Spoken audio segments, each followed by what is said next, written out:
So ayun guys, sabag ulit tayo sa trabaho pagtapos ng isang araw ng pahinga.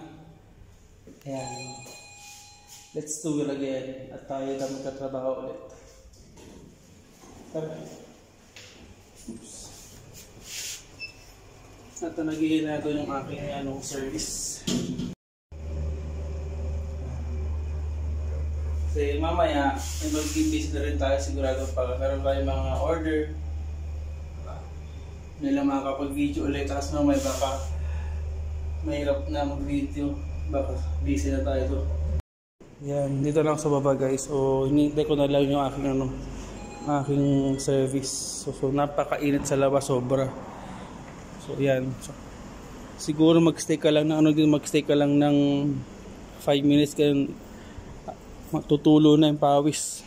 Sobrang init.